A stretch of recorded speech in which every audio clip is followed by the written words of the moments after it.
Now we come to the part of the review that we called the miscellaneous problems. The first problem asks to find the area of region bounded by y equal x minus 2 squared and y equal x plus 4. Okay, let's look at that region. It looks something like this. X minus 2 squared is a parabola facing up.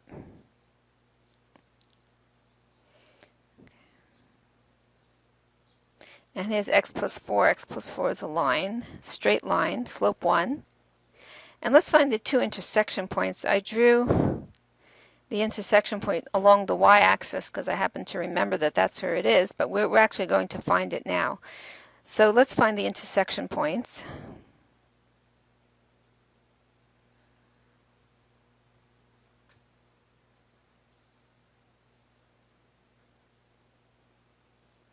Setting the two curves equal to one another. Okay, let's square this out. We have x squared minus 4x plus 4 is equal to x plus 4. Okay, these 4's cancel. Subtract x, and we have x squared minus 5x is equal to 0. We'll just factor this. And we have two intersection points, x equals 0 and x equals 5.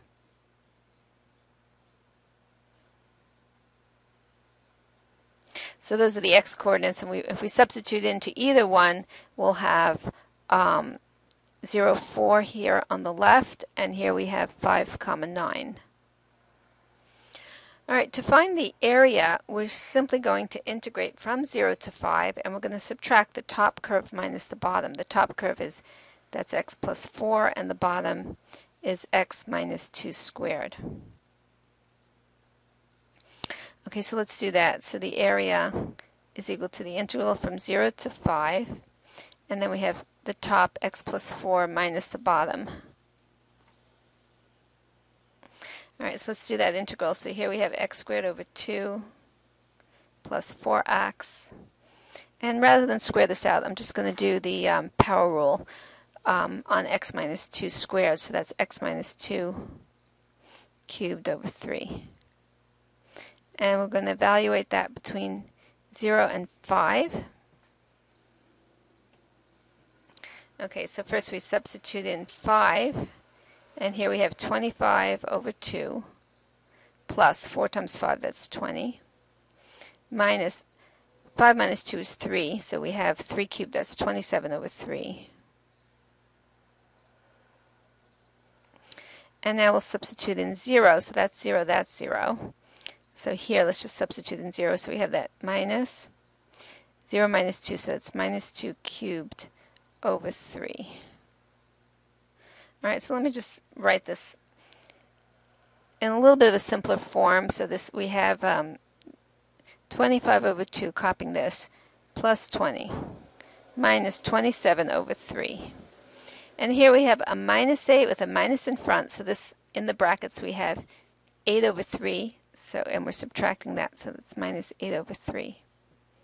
And I'll just combine those last two fractions and leave it like that. All right, so I'm just going to leave it as 25 over 2 plus 20 minus 35 over 3. And that's our area.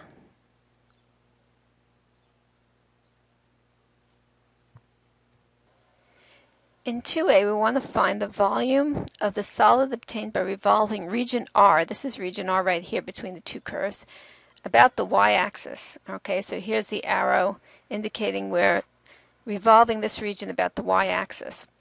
Okay, so if we draw one of these rectangles, these dx rectangles, notice it is parallel to the y-axis. That means we're going to get a cylindrical shell when we revolve. So we're using the method of cylindrical shells, which is based on the area of a cylinder, 2 pi r h. Okay, so our volume is equal to 2 pi times the radius. Now the radius is since we're spinning about the y-axis, the radius is from 0 to the bottom of this rectangle. So we call that distance x, all right, to the bottom of this dx rectangle. So that would be 2 pi x. And h is the height of this rectangle, the top of the rectangle is at x plus 4, and the bottom is at x minus 2 squared. So that would be x. So h, let me put the h in parentheses. H is x plus 4. That's the top of that rectangle minus the bottom, x minus 2 squared dx. And we're integrating from 0 to 5. Okay, well, we can simplify this a lot, so let's do that.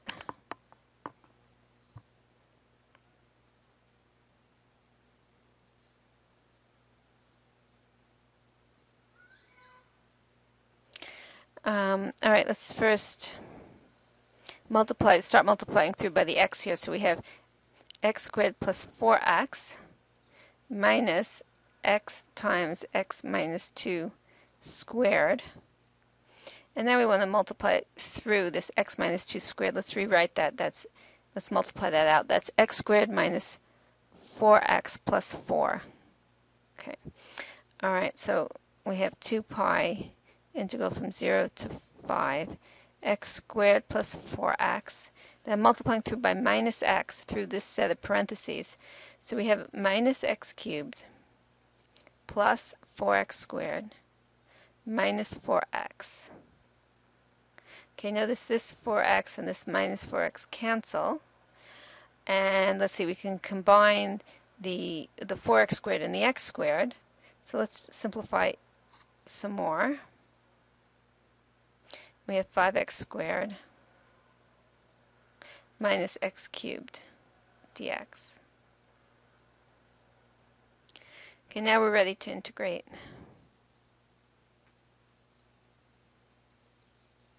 And here we have 5x cubed over 3 minus x to the 4th over 4.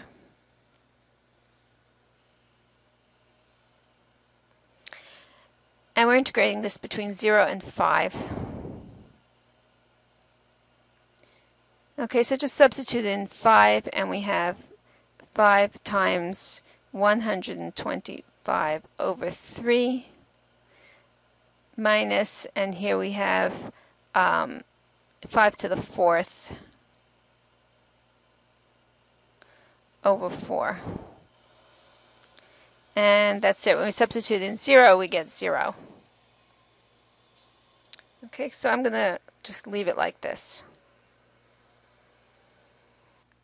Okay, in 2b, we want to find the volume of the solid obtained by revolving R, this region, this time about the x-axis. All right, let's draw that same rectangle that's going to be revolved.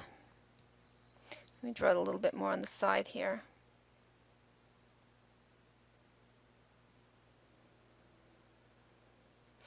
The rectangle is perpendicular to the x-axis, so when we revolve, we're going to get what we call a washer. So we're going to use the washer method. So the volume is based on the area of a circle, pi r squared. All right, so the volume is equal to pi. And here we have r squared, big R squared minus little r squared. Where the larger radius is from here to here, and the smaller radius is from the lower curve to the x-axis. All right, so let's do that.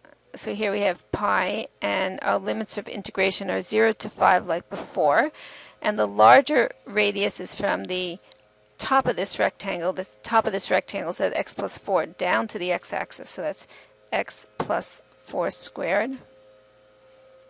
And now the bottom of the rectangle goes touches x minus 2 squared, so we're subtracting off this distance from x minus 2 squared to the x-axis, so that would be x minus 2 squared squared.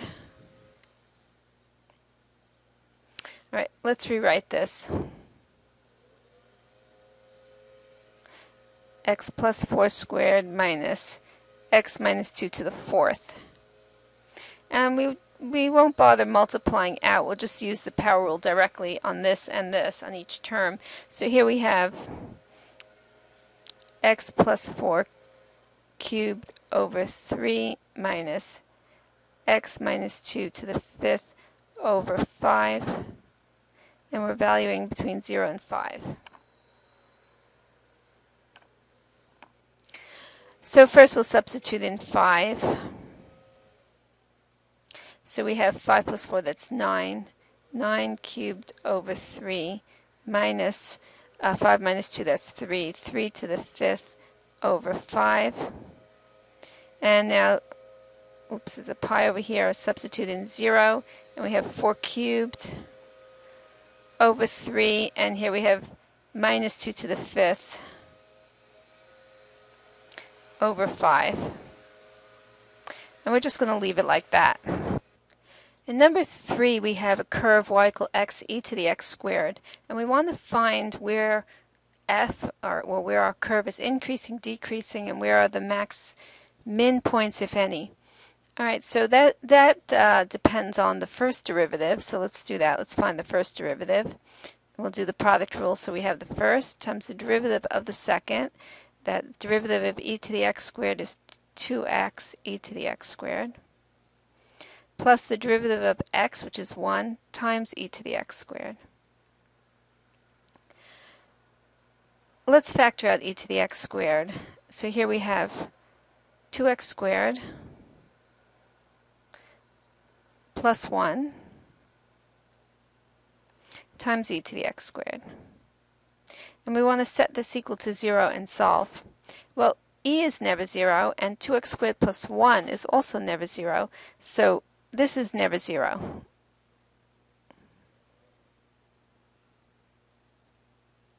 So that means no max min.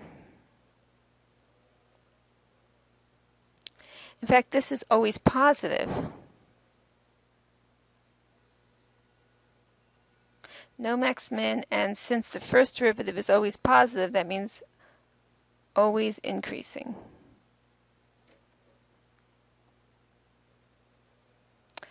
All right, we also want to find if there are any inflection points,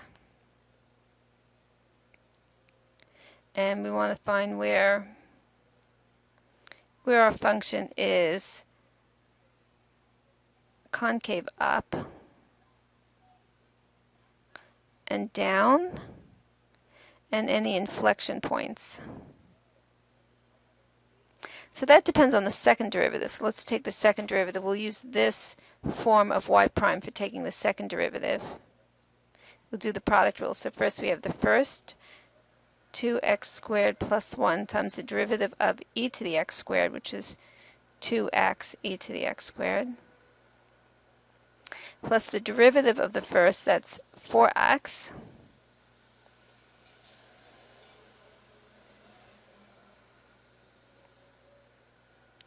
e to the x squared. And we want to set this equal to 0 to find inflection points and to see where this is positive and negative. All right, let's simplify this by factoring out a factor of 2x.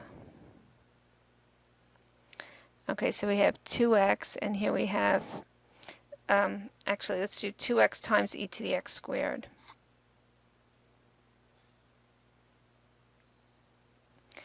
So here we're left with 2x squared plus 1, and we factored out everything except for a 2 here.